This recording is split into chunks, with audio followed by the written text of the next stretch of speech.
So I'm going to chart the progress of Kings Tower in Sheffield. I just want to show you where it's going to be.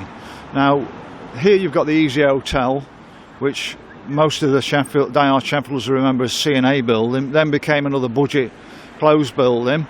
C&A came into Sheffield before the war. This building actually got bombed in the war, got rebuilt. It was very Art Deco before it got bombed. At the top end, this corner here was known as Burton's Corner, and this is where King's Tower is going to be. Same again, Burton's Tower got bombed in the war. Got rebuilt about 20 years later, became Peter Robinson's, part of the Burton's group, and this is where Topshop started. Just here is where the hole in the road was, iconic feature of Sheffield. What I'll do is I'll take you around onto King Street to show you where the rest of the tower is going to be, or you know where it's going to go to.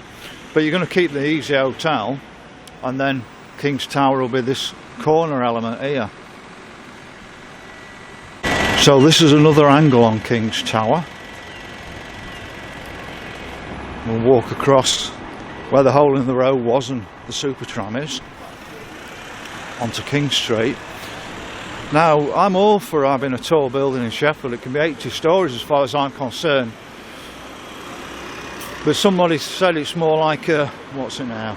The quote I got. It looks like one of those devices you put in your house to cool the room. I think it turns around and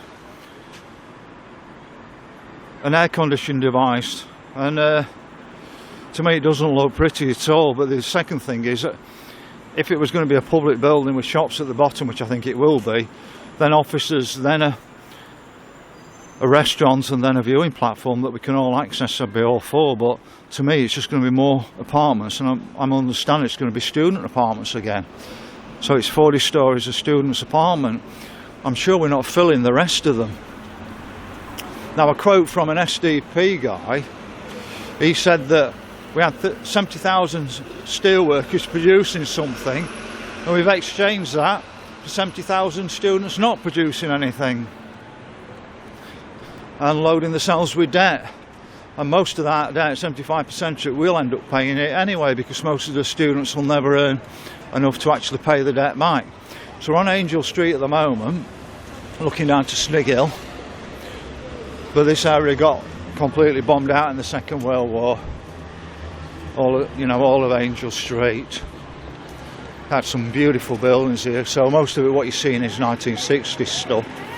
So this is another angle on where King's Tower is. Now we're coming onto King Street just here, and this used to be an exclusive shopping area.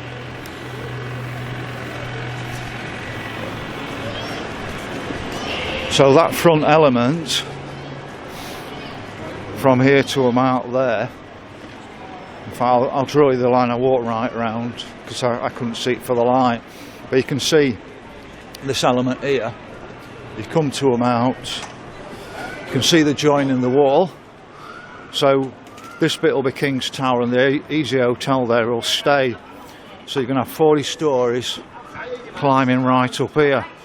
Like I said, it'd be fantastic if we could all go up that 40 stories and sit and have a restaurant meal, or go in a viewing platform, pay whatever to go and view Sheffield from a thing. It'd be absolutely fantastic for Sheffield. But to me, just more apartment blocks, I'm not excited. But I will document the progress, follow my channel, and I'll periodically update on it, because at some stage they'll be knocking this building down, then they'll be digging the foundations out, and then you'll see the progress, and I'll be charting that all the way through. So just here you can see a bit that building, which we knew was Argos most recently. That was Cockaine's. Now that was a beautiful fairy tale looking building before the Second World War, before it got bombed. And then Cockaine's became, let's have a think, it became Schofield's from Leeds. So Cockaine's was a Sheffield name, and then a Leeds company took it over. But that originally was a beautiful building, but for a 1960s building, it does look quite nice, that. So that's it. Follow my channel, and I'll keep you updated on King's Tower's progress in the future.